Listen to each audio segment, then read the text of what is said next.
Parlons aujourd'hui des intrigues non résolues du MCU. En effet, vous le savez, le MCU est devenu une franchise de plus en plus grande au fil du temps, en particulier évidemment ces derniers temps depuis la phase 4 surtout, et la 5 où on a eu une multitude de projets. Le problème évidemment quand on a autant de projets et que c'est un univers connecté, c'est que toutes les intrigues ne sont pas forcément résolues. Et en raison du nombre de projets qui est de plus en plus présent, j'allais dire, de plus en plus grandissant, il est difficile de trouver où conclure ou continuer ces histoires déjà amorcées. Et je sais aussi que beaucoup sont un petit peu perdus justement par rapport à toutes ces intrigues laissées en suspens, donc je comptais profiter de cette vidéo pour vous faire un récap complet de tout ce qui n'a pas été résolu dans le MCU. Et avant de commencer, je tenais quand même à préciser quelque chose. Vous allez voir, il n'y a pas que des éléments de la phase 4 et 5, il y en a même d'avant bien sûr. Je vais d'ailleurs parmi eux en parler de certains qui vont bientôt être résolus, mais je tenais quand même à les compter puisqu'ils ne l'ont pas encore été pour l'instant.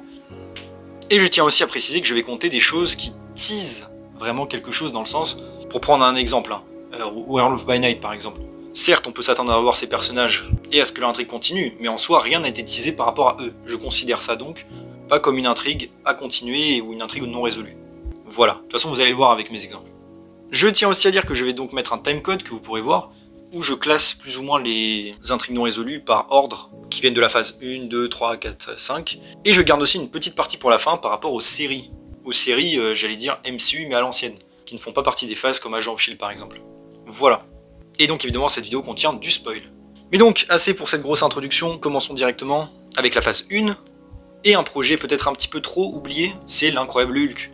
En effet, ce film-là, d'ailleurs, je pense que beaucoup le savent, beaucoup ne savent pas qu'il fait partie du MCU, du changement d'acteur surtout. Et dans ce film, il y a quand même certaines intrigues qui n'ont pas été résolues. La plus grosse, évidemment, peut compter évidemment le leader, qui était teasé à la fin de l'Incroyable Hulk, pour une suite, et qu'on n'a pas revu depuis plus de 15 ans. Et alors pour lui, pour le coup, ça vous le savez, je pense tous, on aura bientôt une résolution, puisque ce personnage va revenir dans Captain America Brave New World, où il sera le méchant principal. Donc ça fait plaisir, sans compter que ça continuera certaines autres intrigues, celle du Général Ross par exemple, même si c'est plus un personnage qu'une vraie intrigue, ainsi que Betty Ross, qu'on n'a pas revu depuis très longtemps, et qui reviendra ici. Évidemment, bon, l'Abomination je le compte pas, puisqu'il est revenu dans le MCU depuis un moment. On passe ensuite à Iron Man 2. En effet, ce projet-là a lui aussi une petite intrigue non résolue, techniquement, c'est Justin Hammer. Alors oui, vous allez me dire, techniquement dans le film, il se fait arrêter et voilà, mais on va pas se mentir, c'était prévu pour être une suite, il tease en plus qu'il va revenir se venger, et on ne l'a jamais revu depuis. Alors oui, enfin si, techniquement on l'a revu dans un one-shot, on peut voir qu'il est dans la prison de Seagate, qui vient de Luke Cage d'ailleurs, comme quoi toujours tout est connecté, mais c'est vrai que ça n'a pas teasé grand-chose. Après, ce personnage va sans doute revenir dans Armor Wars, donc on aura l'occasion de voir sa vengeance entre guillemets. Ensuite on va passer à quelques projets de la phase 2, avec pour commencer un de Avengers 2. Alors j'ai rien de bien grave, mais techniquement c'est une intrigue non résolue, c'est celle entre Hulk et Black Widow, leur romance. Une intrigue qui avait commencé, que beaucoup de gens ont détesté, je le sais bien. Personnellement moi ça m'a pas trop dérangé que ça, je trouvais ça intéressant. Le problème c'est que Betty Ross était mise sur la touche pour aucune raison, et ça c'était pas normal. Mais cette intrigue n'a techniquement pas vraiment été résolue, à part hors champ, parce que les deux s'aiment bien, et quand on les revoit dans Avengers 3 et 4, presque aucune mention de ça, juste Hulk qui a l'air plus attristé que les autres quand elle meurt. Et un petit regard dans Avengers 3, c'est pas grand chose. Sans compter qu'on sait qu'il y avait des scènes coupées entre les deux personnages. Mais vu qu'elles sont pas dans le film, c'est pas résolu. Bon évidemment on n'aura jamais de réponse à cette question, enfin plus ou moins. On s'imagine du coup qu'ils sont mis en bon terme, mais c'est pas vraiment résolu. Un autre truc assez important je trouve, et que c'est bien dommage qu'il ne l'ait pas utilisé par exemple pour Ant-Man 3, et par rapport à MODOK aussi, c'est une intrigue qui vient de Ant-Man 1, par rapport à Mitchell Carson. Je sais pas si vous vous souvenez de lui, c'était un agent du SHIELD, qui en fait faisait partie de l'Hydra au final. Il était d'ailleurs aussi en association avec des personnels, des membres des 10 anneaux, qu'on revoit aussi dans Shang-Chi, pour mettre la main sur les particules PIM, et en l'occurrence il avait réussi à garder une fiole, et à s'enfuir avec à la fin du premier film. Alors il y a une scène coupée où Ant-Man arrive à l'arrêter et en gros lui casse la tête et lui pète la fiole, mais cette scène là n'est pas dans le film final, donc évidemment pas canon. Ça veut dire que Mitchell Carson est toujours en liberté avec des particules PIM. Et honnêtement je doute que cette intrigue soit un jour répondu peut-être dans Armor Wars, j'allais dire, vu que ça parlait de technologie, ça pourrait être intéressant, mais bon. Ça aurait été, comme je dis, une bonne occasion, je pense, de l'utiliser à l'époque dans Ant-Man 3 avec MODOK. Et pourquoi pas refonder l'AIM, enfin bref. Une autre, pour le coup, qui est assez connue, je pense, de nous tous, c'est par rapport au film Doctor Strange 1, et sa scène post-crédit, qui nous montrait donc le baron Mordo, passer du côté obscur, et commencer à traquer les sorciers. Et par rapport à cette scène, encore une fois, on n'a pas eu de suite. Ça fait quand même bientôt 10 ans, hein. Ça passe vite. Et c'est bien dommage, car Mordo avait un potentiel intéressant, en faire un ami de Strange au début, pareil c'est très cool, le faire devenir ennemi du coup avait l'air très intéressant, mais on n'y a pas eu droit malheureusement, excepté une vague mention dans Doctor Strange 2 que les deux se sont affrontés hors champ, pareil, bien dommage de ne pas l'avoir montré, mais au moins je suis content, c'est qu'à l'origine, je pense que vous le savez, dans Doctor Strange 2, Wanda en fait devait avoir un combat avec Mordo au tout début de film où il traquait justement les sorciers, et se faire tuer et décapiter. Alors la scène aurait pu être très stylée, hein, il y a des concept art, ça a l'air très cool, mais ça aurait été vraiment dommage de gâcher ce personnage, donc tant mieux, peut-être que cette intrigue pourra revenir dans Doctor Strange 3 du coup. On verra. Ensuite on continue par rapport à la phase 3, hein, j'ai oublié de préciser mais on a bien passé la phase 3, avec Spider-Man Homecoming, qui a quand même mis pas mal d'intrigues en suspens. On va les faire plus ou moins dans le désordre. Déjà on a le personnage du bricoleur, qui était avec le vautour. On ne sait pas ce qu'il est devenu ce personnage là, il n'a pas été arrêté, il est parti. Et c'est un ennemi de Spider-Man en comics, donc ça serait cool pareil de le revoir, pourquoi pas. Peut-être travaillant pour quelqu'un, ça serait bien, mais bon. Jusqu'à maintenant, en tout cas, on n'a pas de nouvelles. Une autre intrigue, évidemment, c'était techniquement le vautour, qui partait en prison et qui protégeait l'identité de Spider-Man. Alors oui, je sais que le vautour, techniquement, il est revenu dans Morbius, mais ça n'a aucun sens, hein, d'ailleurs, pour la raison pour laquelle il a été transporté. Et c'est vrai que, bon, vous allez me dire, techniquement, c'est juste un personnage qui est en prison, mais ce personnage-là a quand même fait quelque chose pour une nouvelle intrigue, c'est protéger Spider-Man. Et ça, je trouve que c'est une relation qui aurait pu être cool à développer pour le futur. Donc je considère ça comme une intrigue non résolue. Il a failli d'ailleurs revenir dans No Way Home pour aider Spider-Man, donc ça aurait pu être cool. Sa fille d'ailleurs apparaît en easter egg, en passage. En parlant de la prison avec le vautour, évidemment, je pense pareil, un des plus connus, forcément, comme intrigue pas terminée, c'est le Scorpion. McGargan, qui était donc teasé, envoyé en prison à cause de Spider-Man, et qui voulait se venger, et qui cherchait à savoir son nom, justement, avec le vautour. C'était donc un teasing évident pour le Scorpion. J'aurais bien aimé le voir à l'époque dans No Way Home, avant que ce soit un truc multiversel avec pourquoi pas Jameson qui l'aurait financé comme dans les comics. Il y avait moyen du coup que ce personnage revienne dans Spider-Man 4, de ce qu'on sait de rumeurs. A priori c'est abandonné au profit d'un film multiversel, encore une fois je déteste l'idée. Donc bon, peut-être qu'un jour McGargan reviendra dans le MCU, peut-être dans un Spider-Man 5 du coup, mais bon, encore une fois ça ferait plus de 10 ans après son teasing. C'est dommage quoi, surtout que c'est un des seuls ennemis que Spider-Man a réellement, à lui je veux dire, pas des ennemis d'Iron Man. Dans toute sa trilogie il affronte 2 ennemis d'Iron Man et un ennemi, enfin 5 ennemis qui sont pas les siens, donc enfin ceux d'autres versions. Donc je trouve ça un peu dommage, et ce serait cool qu'il ait enfin un propre ennemi. Et comme j'ai dit, ça aurait pu même devenir le Venom du MCU, pourquoi pas. Mais bref. Une autre, pareil, intrigue introduite ici, c'est par rapport au Prowler et à Miles Morales. Alors oui, c'est pas une très grosse intrigue hein, sur le papier, mais comme je dis, on a la présence de Aaron Davis, l'oncle de Miles, oncle qui est revenu, celui du MCU, dans Across the Spider-Verse, où il est en prison multiverselle, et on peut voir en plus qu'il avait le costume du Prowler, donc il l'est devenu dans le MCU. Pareil, selon des rumeurs, il aurait pu revenir dans un Spider-Man 4, mais ça semble être annulé, bien dommage. Et surtout, ce personnage mentionnait évidemment son neveu, donc Miles Morales forcément, et pareil, on sait qu'il y aura sans doute des plans hein, pour un futur dans le MCU un jour. Donc pareil, c'est pas une grosse intrigue écrite, mais ça pourrait arriver évidemment au bout d'un moment. Et toujours avec Homecoming, on en a deux autres qui n'ont pas vraiment été résolus. La première, c'est qui a acheté la tour des Avengers. Et alors ça, bon évidemment, il y a eu plein de théories hein, depuis longtemps. Et les deux dernières en date, c'était que Mephisto avait acheté la tour des Avengers et qu'on le verrait dans Ironheart. C'était une rumeur très fiable. Qui a par contre changé apparemment pour que ce soit Valentina. C'est vrai que dans le trailer leaké de Thunderbolt, on peut voir que Valentina Allegra de Fontaine semble être dans la tour. Donc c'est peut-être elle qui l'a acheté. D'ailleurs, ce serait un truc bien décevant, je trouve, hein, par rapport à tout ça, mais bon. Je viens d'avoir fait des caisses juste pour ça, ce serait pas terrible. Et un autre truc que je compte aussi, techniquement, c'est la tête de Vision qui est allumée. Alors je sais que c'était pas vraiment un teasing, hein, c'était plus un easter egg maladroit parce que Vision ne devrait pas être allumée. Mais vu qu'on sait que récemment, il a été confirmé qu'Ultron reviendrait dans Vision, sa série, on peut en déduire peut-être que cette intrigue sera résolue donc ici, et sa tête allumée. On passe ensuite à un petit élément, c'est par rapport à Thor Ragnarok. Et j'allais dire à la situation sur Sakaar et la scène post-crédit. On pouvait voir le grand maître revenir, et il n'était plus le chef de la planète. Alors oui, c'est pas une vraie intrigue, mais oui, vu qu'on sait que le personnage devait revenir dans Thor 4, mais qu'il a été coupé, et j'allais dire le mystère un peu autour de Hulk qui est revenu sur Sakaar, il y a quand même de quoi se poser des questions sur cette intrigue. Est-ce qu'on y répondra un jour pareil? On verra, peut-être un film World War Hulk, c'est la seule réponse qui me semble possible à l'heure actuelle, mais bon, on verra. On passe ensuite au deuxième film Ant-Man, qui lui aussi encore a des intrigues non résolues, d'ailleurs pour toute la trilogie, c'est assez marrant. Et un des mystères un petit peu intéressants quand même, c'était qui est le fameux bienfaiteur qui contrôle Sonny Burch, le personnage, qui est un des ennemis du film. Il y avait eu beaucoup de théories à l'époque, hein. Certains disaient que ça pouvait être un variant de Kang, bon évidemment ça paraît mort, hein, vu ce qui se passe avec Kang, on va reparler de lui d'ailleurs tout à l'heure, que ça pouvait être MODOK, évidemment bah non, finalement, c'est dommage aussi. Pourquoi pas Mitchell Carson, du coup, Pour faire un lien avec Ant-Man 1, ça pourrait être cool de développer ça. Après, je pense pas que ce sera un personnage très important. Et aussi, comme intrigue non résolue, on peut compter techniquement le sort, j'allais dire, de Ghost. Ant-Man allait essayer de récupérer des particules pour la soigner, qu'on n'a pas revu depuis, ainsi que Bill Foster, mais ces deux personnages, on les reverra dans Thunderbolt. Donc leur intrigue sera résolue là-bas. Et c'est assez cool. Et enfin, pour en finir avec la phase 3, on va passer à Spider-Man Far From Home. Et lui, il a une intrigue, j'allais dire, plutôt simple. C'est qu'est devenue l'équipe de Mysterio.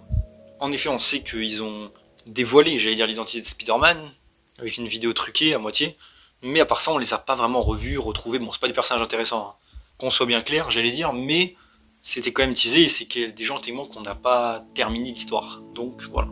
Pareil, pourquoi pas les revoir dans Armor Wars, ça me paraît le lieu un peu de toutes les convergences par rapport à la technologie. On passe maintenant en phase 4, et c'est là, j'allais dire, que le gros, en vrai, va commencer, puisqu'il y a beaucoup plus d'intrigues qui ont été lancées là-bas, forcément. Et vu qu'elles sont plus récentes, elles n'ont pas encore été finies. Et on commence directement avec WandaVision. Alors bon, il y a pas mal d'intrigues qui ont été mises en place, qui ont été résolues, comme Wanda évidemment, Monica Rambeau. Mais il y en a quelques-unes en suspens. Bon, qu'est-ce qui est devenu Vision, White Vision? Bah ça pour le coup, encore une fois, c'est plus vraiment mystère. Ce sera résolu dans sa propre série, donc tant mieux. Même si l'intrigue n'est pas terminée pour l'instant, donc je le compte. Et de même pour Agatha aussi, hein. On se demandait qu'allait devenir Agatha, bah elle a sa propre série qui arrive dans pas très longtemps. Donc voilà, tout sera résolu ici. Ensuite on passe à Falcon et Winter Soldier avec deux intrigues. La première, bon, que va devenir US Agent? Pareil, ça on le sait, évidemment il va revenir dans Thunderbolt, donc l'intrigue n'est pas résolue mais elle le sera. Ça c'est cool. Mais la grosse question en suspens, je me souviens évidemment, et ça avait intrigué tout le monde à l'époque, c'était Sharon Carter, qui est devenue donc Power Broker. Et elle, ben, encore une fois, on ne sait pas vraiment ce qui se passe avec elle. Elle est devenue méchante, entre guillemets. Bon, d'ailleurs, je trouvais que c'était une très mauvaise idée pour ce personnage-là, d'ailleurs, et sa version MCU surtout. Pour l'instant, cette histoire a mené à rien. Ma théorie personnelle aurait été du coup qu'elle revienne dans Armor Wars, ça me paraît encore une fois un des lieux peut-être appropriés par rapport à la technologie, tout ça, pour finir cette histoire-là. Mais des rumeurs, du coup plus fiables, j'allais dire que ma théorie, techniquement, disaient qu'elle pourrait potentiellement être mentionnée dans Shang-Chi 2, pour être en association avec Jialing. Voilà, donc peut-être qu'on reverrait le personnage là-bas. En plus j'en ai déjà parlé, mais ça ferait deux personnages féminins ensemble, ça pourrait être cool peut-être, qui sont à la tête d'organisation, bref. On passe ensuite au film Black Widow, alors pareil, lui en vrai, pas très compliqué. On a certaines intrigues non résolues par rapport à que devient Taskmaster, les Black Widow, Red Guardian, tout ça. Bah encore une fois, ça on va le revoir dans Thunderbolt. Et tous les personnages, donc Yelena, Red Guardian, Melina et Taskmaster, donc voilà, tout sera résolu ici. Et en soi c'était pas très important non plus. Et l'intrigue de Yelena par rapport à Hawkeye, elle a déjà été résolue aussi. On passe ensuite, bah justement, j'en ai parlé un peu avant, au film Shang-Chi et la légende des 10 anneaux, avec deux intrigues qui ont été lancées. La première, c'est par rapport aux 10 anneaux et la découverte d'une balise à l'intérieur qui envoie un signal à qui, pourquoi, comment. Bon, les théories disaient que c'était Kang à l'époque, ils allaient lier tout ça à Kang, ça aurait été logique. Évidemment, ça va être abandonné, donc je suppose que ce sera les McLuhan, et tant mieux, limite. Ça, j'imagine, du coup, sera résolu tout simplement dans Shang-Chi 2, qui est toujours prévu pour l'instant, même s'il n'a plus vraiment son réalisateur, a priori, puisqu'il est pour Spider-Man. Et on a aussi une scène post-crédit qui teasait, j'allais dire, le retour des 10 anneaux avec Jialing à sa tête, et ça, c'était censé teaser une série. Une série qui, a priori, est annulée, évidemment, puisqu'on n'a pas de nouvelles du tout depuis des années. Donc pareil, cette intrigue-là, et est-ce qu'elle devient méchante ou quoi, ce sera résolu dans Shang-Chi 2, je suppose, autant tout mêler. Ensuite, on va passer pareil à un gros film, évidemment, qui a lancé beaucoup d'intrigues à droite à gauche, assez importante, c'est Eternals, forcément. Eternals, qui a eu un accueil mitigé, ce qui fait que pour l'instant, un film n'est pas prévu pour une suite. Enfin, c'était prévu, mais au final, Disney a préféré changer pour ne plus prendre de risques, bref, je trouve ça dommage, évidemment. Mais là, c'est pas le débat, donc, quelles sont les intrigues non résolues? Et bah déjà, il y a toute l'intrigue du fait du jugement de Arishem, qui va revenir juger la Terre plus tard, et qui a embarqué la plupart des éternels restés sur Terre. Donc voilà, il a disparu, et on le reverra peut-être un jour, enfin on espère. On a les autres éternels qui sont partis en vaisseau dans l'espace, pour retrouver aussi d'autres éternels, et qui ont croisé la route du coup de Pip le Troll et de Eros, le frère de Thanos. Bon pareil, hein, les deux intrigues dont j'ai parlé, j'imagine, ce serait mêlé à un Eternals 2, forcément. On aurait revu d'ailleurs les éternels morts qui auraient été recréés par Arishem, apparemment. Bref, ça aurait été très cool, dommage encore une fois. Pour l'instant, mais je veux dire, on sait jamais, hein, peut-être sur une suite un jour, mais pour l'instant c'est pas d'actualité. Et on a aussi la scène post-crédit, évidemment, liée à Black Knight, joué par Kit Harington, le pauvre qui se fait pas mal oublier, j'ai l'impression, c'est dommage. Qui nous montrait du coup, enfin, qui nous teasait sa transformation en Black Knight, et son recrutement par Blade. Blade évidemment, dont le film est lui aussi repoussé. Alors oui, on aurait pu penser du coup que la suite de Black Knight se ferait dans le film Blade. Encore une fois, de ce qu'on sait des rumeurs sur le film, même si le film n'est pas prêt d'être fait, tellement il a de problèmes, les intrigues ne le mêlaient pas vraiment à ça. Ça se passait plus dans le passé, et même dans le présent, et pas en lien avec Black Knight, plus des liens avec l'épée en elle-même. Donc bon, un peu dommage, mais ça aurait fait un lien quand même. Et j'imagine que son intrigue sinon aurait continué dans Midnight Suns. On passe ensuite, petite intrigue par rapport à Spider-Man No Way Home, évidemment, et le teasing de la fin, c'est le symbiote resté sur Terre. Alors encore une fois, ça n'a aucun sens que le symbiote soit là ou soit resté, mais bref, le fait est qu'il y a un symbiote, donc évidemment cela semblait teaser un Spider-Man 4, avec le costume noir forcément pour Peter Parker. Et selon des rumeurs récentes, apparemment, il y aurait tout un délire par rapport à Knull qui viendrait dans le MCU avec Venom, donc j'imagine que ce sera résolu ici, avec cette histoire-là. Même si je suis pas fan de l'idée, encore une fois, j'aurais préféré juste un costume noir classique. Ensuite, on va passer à une série qui a teasé un petit truc, c'est Moon Knight. Moon Knight qui techniquement, pareil, peut être vu et terminé, j'allais dire, techniquement one shot. La petite intrigue lancée à la fin, c'est par rapport à Jake Lockley, qui apparaît enfin en scène post-crédit, et qui nous montre, tease entre guillemets, que Khonshu est toujours lié évidemment à ce personnage. Donc j'imagine que c'était censé teaser une saison 2, encore une fois on n'est pas sûr de si elle se fera ou pas, j'imagine qu'il reviendra de façon peut-être dans Midnight Suns et que l'intrigue sera continuée ici. Et ce qui se passe même avec Jake Lockley justement. Voilà, et peut-être avec sa copine aussi, donc on y est Layla. Ensuite, on va passer à Doctor Strange in the Multiverse of Madness, qui nous a teasé quand même pas mal de choses au final, ce film. En tout premier lieu, j'allais dire peut-être le sort de Wanda. Wanda qui est tuée avec des gros guillemets à la fin du film et qui évidemment n'est pas morte.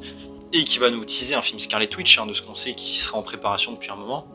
Ce sera donc résolu là-bas, qu'est-ce qu'elle est devenue, évidemment. Une autre intrigue qu'on peut penser aussi, c'est qu'est-il arrivé plutôt où sont les mères de America Chavez. C'était un des petits enjeux du personnage. Donc pareil, j'imagine que cette intrigue serait résolue plus tard avec elle, peut-être dans les films Avengers, puisque ça parlera de multivers. Elle pourrait faire un détour et trouver peut-être éventuellement ses parents. Voilà. Mais surtout, le truc, j'allais dire, intéressant, c'est par rapport à Strange et Clea. En effet, Strange qui a du coup le troisième œil à cause du Darkhold, donc qui est corrompu. Ça va être important pour la suite normalement. Et Clea qui emmène donc Doctor Strange dans la dimension noire et qui veut son aide pour stopper une incursion. Alors pareil, cette intrigue-là, le problème c'est qu'elle aurait dû être résolue dans un Doctor Strange 3, qui a priori est toujours prévu. Le problème c'est qu'il y a les films Avengers, c'est qu'ils veulent rusher à mort ces films-là. Et honnêtement, les liqueurs disent qu'il y a moyen qu'ils sortent entre les deux, il n'y a aucune chance. Je veux dire, il peut pas enchaîner de tournage de 3 films en même temps, l'acteur. Un film en plus qui n'est même pas du tout commencé à écrire de ce qu'on sait, juste il y a des idées. Donc à moins que le film soit extrêmement rushé, ça peut arriver, No Way Home l'été par exemple, mais franchement, je pense pas qu'il y ait moyen que ça sorte. Donc son intrigue continuera sans doute plutôt dans Avengers 5. À moins peut-être il pourrait sortir le film plus tard, Doctor Strange 3, et dire que ça se passe avant, aussi. Par rapport à Miss Marvel, une petite intrigue techniquement, même si au final elle change pas grand chose, c'est la révélation qu'elle est une mutante, ce qui encore une fois pour moi n'a pas vraiment de sens dans le MCU, enfin bref, j'en ai déjà parlé, pour moi c'est une mauvaise idée, pour plein de raisons, mais c'est plus ou moins vendu comme un teasing, donc voilà, peut-être qu'on aura un jour une suite dans peut-être Miss Marvel saison 2 ou quoi, ou dans les Avengers. Ensuite, on passe à un autre film, c'est Thor Love and Thunder, un film qui n'est pas très aimé, mais qui a pourtant teasé des choses. Évidemment, la première chose, c'est le fait que Zeus ait survécu et va envoyer son fils, Hercule, pour aller s'occuper de Thor, ce qui nous tease évidemment un combat entre les deux. Bon, encore une fois, vu le film, je pense pas que ça intéresse beaucoup de monde, et j'allais dire le ton du film surtout. Mais avec un peu de chance, ils vont corriger les choses. Ça, pareil, j'imagine que c'est une intrigue qui se passerait dans un Thor 5, forcément. De même d'ailleurs que pour la deuxième scène post-crédit, qui est le fait que Jane Foster se réveille au Valhalla. Et qui tombe sur Heimdall. Ce qui peut nous teaser évidemment qu'elle revienne, se réincarne en Valkyrie, comme c'est déjà arrivé. Peut-être qu'elle pourrait ramener aussi Heimdall, bon après je sais pas, pas forcément une bonne idée de ramener tous les morts. Juste, voilà, j'émets des hypothèses, et je pense que ça se fera dans Thor 5. Des rumeurs disaient qu'il explorerait justement le Valhalla, ça peut être très cool. Donc, ce sera sans doute là. On passe ensuite à She-Hulk, et oui, il fallait bien la mentionner, qui nous a tissé quand même quelque chose. Bon, déjà, la première petite intrigue, j'allais dire, c'est le fait que Blonsky soit libéré de prison par Wong. Bon, encore une fois, à mon avis, ça satisfait pas grand chose, à part le fait qu'il reviendra plus tard faire un caméo, peut-être dans la série sur Wong, il y avait des rumeurs qu'il y en ait une, peut-être, voilà. Mais surtout, j'allais dire, l'introduction du fils de Hulk, Scar, qui nous est présenté plus ou moins comme un teasing. Bon, évidemment, j'allais dire, c'est presque un peu foireux, parce que bon, il est ridicule, son design est ridicule, le personnage a l'air ridicule, son père est ridicule, bref. On va même pas en parler, j'allais dire, mais voilà, ça tease quand même, techniquement, le fils de Hulk. Et j'allais dire presque toute son intrigue avec Sakaar qui est mentionnée au cours de She-Hulk. On ne sait pas ce qui se passe là-bas, bon il avait un fils du coup, mais on ne sait pas exactement ce qui se passe, est-ce qu'il est devenu le chef de la planète entre temps, peut-être. Bon, on verra peut-être, et ça j'imagine que ce serait répondu dans un film Hulk, encore une fois pour l'instant, hein, on ne sait pas quand il sortirait, dans longtemps j'imagine. Et on va conclure cette phase 4 avec l'intrigue entre guillemets teasée de Black Panther 2, il y en a plusieurs. Déjà le fait que Namor est toujours dans le coin et prêt à repartir en guerre, de ce qu'on comprend.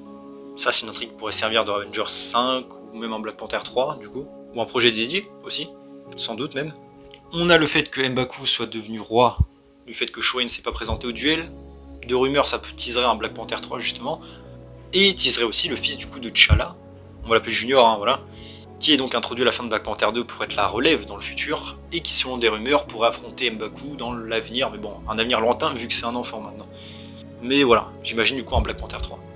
Enfin on va passer maintenant à la phase 5, avec pas mal pareil de nouvelles intrigues, bon après elles sont encore une fois plus récentes donc c'est normal qu'elles ne soient pas terminées.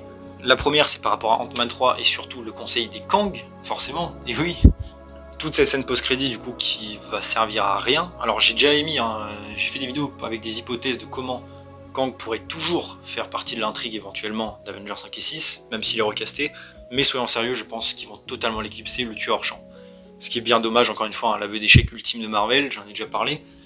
Mais voilà, donc cette scène ne mènera sans doute jamais à rien, du tout. Et c'est bien dommage. Ensuite, on passe au Gardiens de la Galaxie volume 3, alors pareil, c'est pas vraiment des énormes teasings, mais on a la scène de fin du film qui nous montre la nouvelle équipe des Gardiens, dirigée par Rocket cette fois-ci, et qui nous montre donc les gardiens, enfin les nouveaux gardiens sont encore en activité, donc pareil, ça peut nous teaser potentiellement un futur, que ce soit dans les films Avengers, même si j'y crois moyen, étonnamment, ou peut-être un jour un nouveau film gardien un peu à part. Voilà, c'est pas une vraie intrigue j'allais dire. Le vrai teasing pour le coup, c'est la scène post-crédit, même si enfin elle ne tease pas grand chose sur le papier, mais il nous dit que le légendaire Star-Lord reviendra un jour. Donc forcément Star-Lord pourrait faire quelque chose, hein, que ce soit un truc cosmique ou terrestre, tout simplement. Est-ce qu'il aura un projet solo ou réapparaîtrait dans un Avengers ou dans les Gardiens, peut-être? Bah, ça on verra, encore une fois. On passe ensuite à Secret Invasion, et oui, qui nous a aussi teasé quelque chose. Déjà, j'ai le plus gros teasing, c'est le fait que Gaïa, qui est maintenant le personnage des plus forts du MCU, se fait recruter par Sonia pour faire une espèce d'équipe britannique, je suppose. Il y avait des rumeurs d'une série sur le MI13, qui est une équipe composée justement de cette équipe, enfin, de personnages anglais, qui pourrait comporter aussi, pourquoi pas, Black Knight, justement. Ou même Captain Britain, des personnages comme ça pourrait être bien. Donc j'imagine que cette scène teasait ce projet-là, je pense pas qu'on les reverra un jour, hein, ou alors dans un crossover, mais bon, à voir, mais en tout cas ça tease ça. Et aussi on a, bon c'est pas vraiment un teasing, mais le fait que Rhodey, War Machine, soit sorti du coup de son coma avec les Skrulls. Alors encore une fois, hein, je le redis, parce que pareil, beaucoup de gens n'ont pas compris ça, l'invasion des Skrulls a commencé après Endgame, donc Rhodey n'est pas devenu un Skrull avant, c'est pas possible. Je sais qu'il y a la blouse d'hôpital qui fait croire que, mais normalement non. Les Skrulls n'avaient pas commencé du tout à faire ça, donc c'est pas possible. Mais ça va être intéressant justement de voir qu'est-ce qui lui est arrivé depuis, comment il se sent et tout, et lancer, j'allais dire, Armor Wars, qui sera évidemment la suite du personnage, logique. On passe ensuite en vite fait à Loki saison 2, pareil, bon déjà j'allais dire, on va parler de Kang et de la guerre multiverselle, comme pour Ant-Man 3, du coup tous ces teasings, toute cette mise en place avec le TVA évidemment ne servira à rien, il ne sera jeté à la poubelle, ça c'est bien dommage. On peut espérer peut-être une mention quoi, mais bon, j'en doute. Et pareil, une des intrigues j'allais dire qui reste un peu en suspens, c'est déjà Loki, en dieu du multivers, qui va jouer un rôle crucial j'imagine pour la suite, néanmoins même s'il n'y a plus Kang. Évidemment ils vont pas s'en priver, et par rapport à son rôle cosmique. Et aussi, pareil, même si je pense pas qu'ils vont forcément en parler, c'est le fait que Renslayer, rappelez-vous, avait été envoyé à la fin des temps et tombé sur Alioth en fin de saison 2. Alors pareil, vu que l'intrigue de Kang semble abandonnée et qu'elle devait jouer un rôle pour la suite, c'est les rumeurs qui le disaient, je pense malheureusement qu'ils vont la tuer hors champ et dire que Alioth en fait l'a juste dévoré. On la voit même pas d'ailleurs dans Deadpool et Wolverine, donc je pense que c'est ça le truc. Et c'est bien dommage je trouve. On passe ensuite à The Marvels, qui lui aussi nous tease quelques intrigues. La première évidemment c'est le Kamala qui recrute Kate Bishop pour former les Young Avengers. Alors bon pareil, ça je pense que j'ai pas besoin vraiment de le détailler, ça lance une nouvelle intrigue sur cette équipe de jeunes, qui aura probablement, de rumeurs, son film dédié bientôt, ou peut-être mixé d'ailleurs dans Avengers 5 et 6. Voilà, ça tease tout simplement juste une équipe de ces personnages jeunes, assez logique. Mais évidemment c'est surtout la deuxième scène, on va dire importante, qui tease des choses assez lourdes, c'est le fait que Monica Rambeau, vous le savez, s'est perdue et atterrit dans l'univers des X-Men. enfin un univers. Encore une fois, tout semble pencher sur le fait que ce soit Terre 10005, ça coïnciderait avec Deadpool 3 pour même l'Avengers. C'est ce que plus ou moins l'actrice de Kamala a dit. Ils ont utilisé la musique, encore une fois pour moi je suis sûr à 99% que c'est Terre 10005, mais on verra. Mais en tout cas ça nous utilise donc une Terre avec les X-Men, et Monica Rambeau qui est perdue. Ce sera évidemment une intrigue j'imagine, de Avengers 5 et 6, comment la ramener, enfin en tout cas pour Captain Marvel, qui voudra retrouver son ami. Et enfin, j'allais dire le dernier projet en date qui nous tease quelque chose pour la suite, c'est Echo. Echo, évidemment série Marvel, qui nous met en place le fait que Fisk va devenir maire de New York dans sa scène post-crédit. Évidemment, ça c'est une intrigue qui va revenir directement dans Daredevil Born Again, qui sort dans pas si longtemps que ça au final, en mars. Donc voilà, c'est un petit teasing. Mais donc voilà pour toutes les phases du MCU et j'allais dire tous les teasings qu'on a eu de Marvel Studios. Et maintenant, comme je l'ai dit, on a une petite partie bonus que j'ai gardée exprès par rapport aux anciennes séries MCU, encore une fois, qui sont canon et qui font partie de la franchise, juste qui ne font pas partie des phases évidemment. Et donc on va commencer tout de suite avec Agent of S.H.I.E.L.D. qui a plusieurs intrigues non résolues et qui malheureusement j'imagine ne le seront jamais. Le premier c'était le personnage de Donny Gill alias Blizzard qui dans la saison 2 se faisait abattre par Sky et qui une fois dans l'eau commença à se transformer en glace. On nous l'avait dit, c'était un teasing en fait pour que le personnage revienne. Il n'est jamais revenu donc on peut supposer qu'il est quand même mort. On avait ensuite dans la saison 3 un petit cliffhanger où on apprenait que le chef des Watch Dogs qui voulait tuer les Inhumains était Felix Blake, un agent du S.H.I.E.L.D. qui était dans Agent of S.H.I.E.L.D. mais aussi dans des courts-métrages de Marvel Studios, évidemment, qui était devenu handicapé et qui voulait se venger des humains à pouvoir. Encore une fois, on ne l'a jamais revu depuis, c'est bien dommage. Et l'intrigue des Watch Dogs, même si elle est déjà revenue, on n'a pas mentionné qui est devenu Felix Blake. Dommage. Sans doute fait avoir hors champ. On a ensuite un personnage qui avait l'air pourtant prometteur, c'était Vijay Nadir, qui était dans la saison 4, un inhumain, qui était resté dans son cocon de tératogénèse pendant des mois, qui avait une espèce de super vitesse, et qui ensuite s'est fait abattre par sa sœur, qui l'a fait tomber dans l'eau, jusqu'à ce qu'on découvre, une fois qu'il était entre guillemets mort dans l'eau, qu'il avait un deuxième cocon de tératogénèse, ce qui n'arrive jamais pour les inhumains, donc ça disait évidemment quelque chose d'important. Ce personnage-là malheureusement n'est jamais réapparu, excepté une version alternative dans la charpente. Beaucoup théorisaient que ça pourrait devenir Darwin, personnage qui survit à tout, ça aurait pu être cool, mais bon, on n'aura jamais la réponse. Et enfin, bon, même si c'est pas vraiment un cliffhanger, c'est par rapport aussi au Ghost Rider de Robbie Reyes, en effet, qui avait disparu à la fin de la saison 4 pour retourner dans la Dark Dimension de Dormammu, techniquement, et oui, pour y cacher le Darkhold. Alors cette intrigue-là, techniquement, est résolue, le Darkhold a été récupéré par Morgan Le Fay dans Runaways, puis, à moins que ce soit une autre copie du Darkhold, puisqu'il y en a plusieurs, récupéré par Agatha Harkness, ça en soi c'est pas une intrigue non résolue, c'est plus par rapport au personnage, car lui, pour le coup, devait avoir sa suite dans sa propre série, avec Elstrom d'ailleurs, où il devait avoir un crossover, qui malheureusement s'est fait annuler juste avant qu'elle ait commencé à tourner.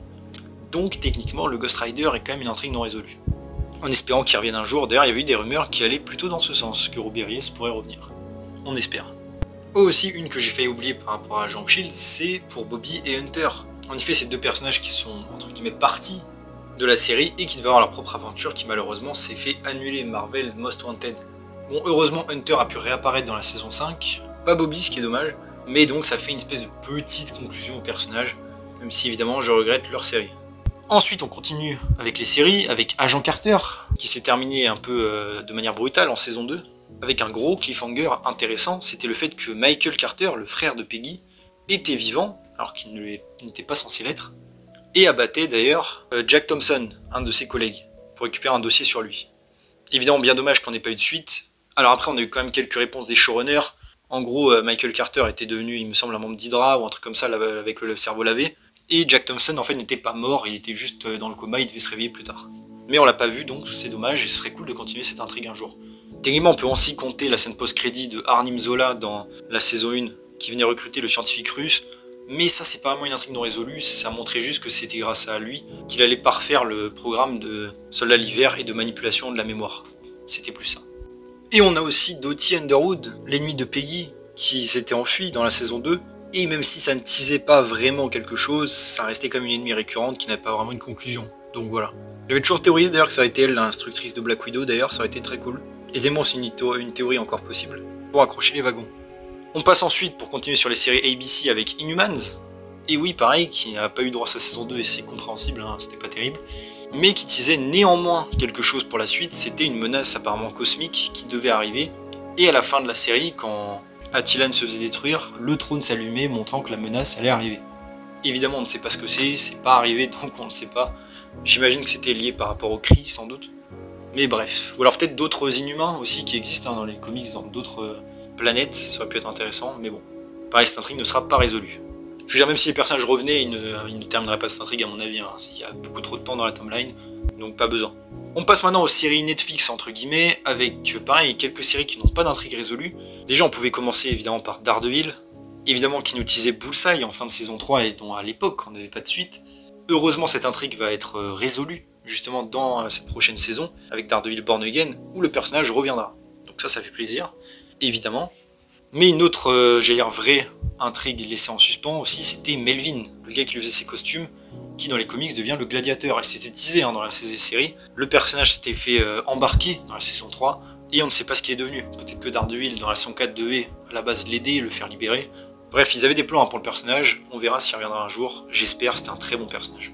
On peut compter aussi d'ailleurs en partie comme ça, Elektra, pourquoi pas, qui techniquement est morte dans Defenders, mais on n'a pas vu le corps, elle était surhumaine et immortelle, et Matt Murdock a survécu en étant à côté d'elle, donc pour moi Elektra est vivante, mais après on verra. On avait aussi d'ailleurs le personnage de Stone, hein, qui était utilisé dans la saison 1, qui parlait à Stick, qui était vu de dos, et qu'on n'a jamais revu malheureusement. Dans la série, apparemment il y a eu des problèmes, je crois, pareil de scénario ou d'acteurs, je sais plus trop. Mais de ce qu'on sait, en fait, le personnage a malheureusement été tué hors champ, puisque Stick était le dernier membre vivant des Chastes. Ensuite, on passe à Luke Cage, et oui, je skip Jessica Jones, car elle, pour le coup, avait une conclusion complète pour son personnage, et pour sa série en entière. Donc voilà, même si elle peut revenir. Mais on passe donc à Luke Cage. Déjà, on avait un teasing par rapport à la saison 1, par rapport à son frère, Willie Striker, qui à la fin se faisait envoyer au raft, et qui allait être expérimenté par le médecin qui a opéré Luke Cage, teasant donc qu'il allait lui donner des super pouvoirs. Malheureusement, on n'a pas eu de fin réelle à cette intrigue, on sait juste qu'il a été envoyé au raft, et on le reverra sans doute jamais. C'est bien dommage, j'aurais bien aimé voir ça.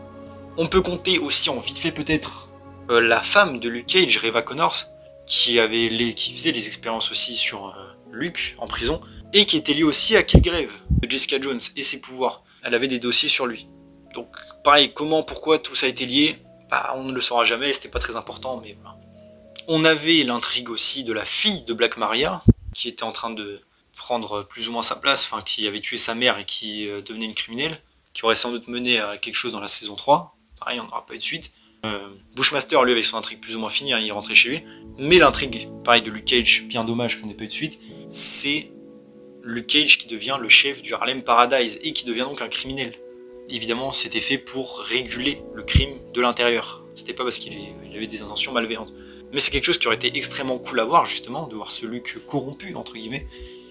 Bon, on a eu droit à un tout petit peu plus de ça dans Jessica Jones avec son caméo dans la saison 3. On voyait qu'il était toujours chef du Harlem Paradise. Et voilà. Après, pareil, le personnage reviendra de rumeurs, donc peut-être qu'on aura la réponse à ce qui est devenu ici. Et j'espère bien. On passe ensuite à Iron Fist. Pareil, Iron Fist qui a teasé énormément de choses à la fin. Déjà, on peut compter les Daughter of Dragon avec Misty Knight et Colleen Wing qui font une équipe, qui est un peu teasé tout au long de ces séries-là. Ça aurait été cool de les voir continuer. On a aussi l'intrigue justement de Colleen Wing en tant qu'Iron Fist et son lien avec Wu Aoshi, qui était une ancêtre d'elle, qui avait aussi le pan d'acier. Pareil, cette intrigue n'a pas été résolue du tout, ce qui est bien dommage. On a aussi l'association entre Joy Mitchum et Mary Walker, alias Typhoid Mary, qui pareil, semble teaser quelque chose encore une fois à la fin, et sa troisième personnalité qui allait arriver, un peu comme Moon Knight d'ailleurs, ça c'est marrant. Et d'ailleurs, fun fact, Typhoid Mary, j'en ai déjà parlé, mais à la base elle devait être dans la saison 4 de Daredevil, et être une des ennemies principales. Donc voilà, évidemment ça ne s'est pas fait, peut-être qu'elle reviendra un jour, pareil, on sait pas. Mais surtout, pareil, Iron Fist, comme Luke Cage, la grosse intrigue c'était évidemment Danny et Ward Mitchum au Japon, à la recherche de Orson Randall, qui est un ancien Iron Fist évidemment. C'était une intrigue évidemment qui m'a hypé particulièrement et qui aurait pu être extrêmement cool à voir. Sans compter que ça allait répondre à plein de questions. Comment Danny a récupéré ses points d'acier. Il a évidemment aussi les pistolets de Orson Randall, sa veste aussi il me semble, qui est devenu Kunlun. On ne sait pas après Defenders et sa série. Kunlun avait disparu, c'est tout ce qu'on sait. Il croyait qu'elle avait été détruite alors qu'en fait, elle avait simplement disparu. Où est-elle allée? Enfin, est-ce qu'elle a juste changé de dimension comme elle est censée le faire tous les 15 ans ou pas? Bref, c'était quelque chose de très intéressant. Et j'espère, vu qu'on va revoir normalement le personnage, et en tout cas sa mythologie va être réexploitée, on le sait, on espère qu'on aura des réponses enfin à ces questions. Et enfin, on va conclure avec deux séries plus petites. Déjà Runaways, qui s'est donc terminée à sa 3e saison, et qui avait plus ou moins fini toutes ses intrigues, il me semble. excepté une petite, c'était le teasing de Victor Mancha, qui est entre guillemets le fils de Ultron. On sait qu'il existait dans un futur potentiel, que les Runaways avaient changé, mais la série se terminait justement, juste avant, par un petit teasing de Victor Mancha. Mais bon, comme vous le savez, la série malheureusement s'est arrêtée après 3 saisons. Bon, elle a eu quand même une bonne conclusion, hein. Mais ce point-là n'a pas vraiment été résolu, dû au voyage temporel et à Alex Wilder qui devient maléfique. C'est bien dommage, et encore une fois, hein, si on revoit un jour les Runaways, il y avait des rumeurs, ça pourrait être cool. D'ailleurs, dans cette série aussi, on a la fin, entre guillemets, de Cloak and Dagger. Cloak and Dagger dont j'ai pas parlé, puisque toutes les intrigues ont été résolues aussi. Et enfin, je termine par un petit cadeau bonus, c'est Hellstrom, qui malgré tout est techniquement toujours fait partie du MCU, qui évidemment se termine, c'est une des séries qui se termine le plus mal, entre guillemets, puisque l'intrigue finissait en cliffhanger. On avait donc Marduk Hellstrom, le démon, qui retrouvait sa nouvelle fille, Katara, qui était avec Yen pour partir en sécurité, et donc le démon retrouvait sa fille, ce qui disait évidemment une suite où il allait retrouver ses autres enfants et s'affronter. Je rappelle aussi que cette série devait se connecter avec le Ghost Rider d'Agent of S.H.I.E.L.D. et avoir des crossovers avec tout ça, donc voilà. Évidemment ça pour le coup, je pense qu'on n'aura jamais de réponse, même dans un Midnight Suns ou quoi, mais bon, on sait jamais. En tout cas voilà, je pense que j'ai un peu fait le tour, il me semble que je n'ai rien oublié, en tout cas rien oublié comme j'ai dit selon ma règle. Dites-moi donc en commentaire qu'est-ce que vous pensez de tout ça, quelle est l'intrigue peut-être qui vous hype le plus. Est-ce que cette vidéo vous a permis d'y voir plus clair aussi par rapport à toutes les intrigues non résolues? J'espère que oui, c'était le but. Comme vous pouvez le voir d'ailleurs, la plupart ne seront pas résolues avant Secret Wars je pense. Et pour certaines d'ailleurs c'est pas très grave, hein, mais voilà. Certaines d'ailleurs mettent du temps à arriver, hein, évidemment comme le leader, qui a pris 15 ans avant d'être résolu. Donc on espère que pour les autres, ça prendra moins de temps, forcément. Et peut-être que le MCU devrait mieux se réorganiser peut-être par rapport à ces intrigues éventuellement. En tout cas voilà, j'espère que la vidéo vous a plu, si c'est le cas n'hésitez pas à vous abonner, liker, commenter, partager, activer la cloche, à me suivre sur mon Discord en description, et on se retrouve bientôt pour une nouvelle vidéo, salut tout le monde.